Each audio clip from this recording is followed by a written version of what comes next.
ചിക്കനും പൊരിച്ച മീനിനുമൊപ്പം സവാള കഴിക്കാത്തവർ ആരും ഉണ്ടാകില്ല. എന്നാൽ രുചിക്കും ശീലത്തിനും അപ്പുറം ഇത്തരത്തിൽ സവാള കഴിക്കുന്നതിന് പിന്നിൽ അല്പം ആരോഗ്യ കാരണങ്ങളുണ്ട്. സവാളയിൽ കൂളിംഗ് പ്രോപ്പർട്ടീസ് ധാരാളം അടങ്ങിയിരിക്കുന്നുണ്ട്. വേനൽ കടുക്കുന്ന സമയത്ത് ഗാർണിഷ് എന്നതിലുപരി വേനൽ അതിജീവനത്തിനുള്ള ഒരു മാർഗം കൂടിയാകുന്നു സവാള. ശരീരത്തിലെ താപനില ക്രമീകരിക്കാൻ സവാളയ്ക്ക് കഴിയുമെന്നും ചൂടിൽ നിന്ന് സംരക്ഷിക്കുമെന്നാണ് കരുതുന്നത്. അതുകൊണ്ടാണ് റൊട്ടിയുടെ കൂടെ പലപ്പോഴും പച്ചയ്ക്ക് സവാള ഉത്തരേന്ത്യക്കാർ പോലും ഭക്ഷണമാക്കുന്നത്.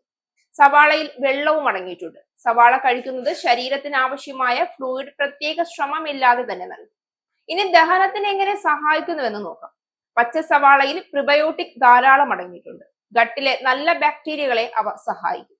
അതിനാൽ അല്പം ഭക്ഷണം കൂടുതൽ കഴിച്ചു പോയാൽ അല്പം പച്ച സവാള കൂടി കഴിക്കുന്നത് ദഹനം സുഗമമായി നടക്കാൻ സഹായിക്കുമത്രേ.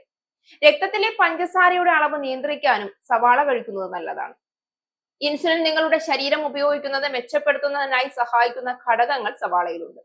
പറാത്ത, ചോറ്, ബിരിയാണി തുടങ്ങിയ കാർബോഹൈഡ്രേറ്റുകൾ ധാരാളം അടങ്ങിയ ഭക്ഷണം കഴിക്കുന്നതിനൊപ്പം അല്പം പച്ച സവാള കഴിക്കുന്നത് അതിനാൽ എന്തുകൊണ്ടും നല്ലതാണ്.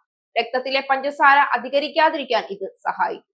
അതുപോലെ രക്തം നേർപ്പിക്കാൻ കെൽപ്പുള്ള ധാരാളം ആന്റി ഓക്സിഡന്റ് സവാളയിൽ അടങ്ങിയിട്ടുണ്ട്. ഇത് രക്തചംക്രമണം മെച്ചപ്പെടുത്താനും സഹായിക്കും. സ്വാഭാവികമായും ഹൃദയാരോഗ്യം കാത്തുസൂക്ഷിക്കാനാകും.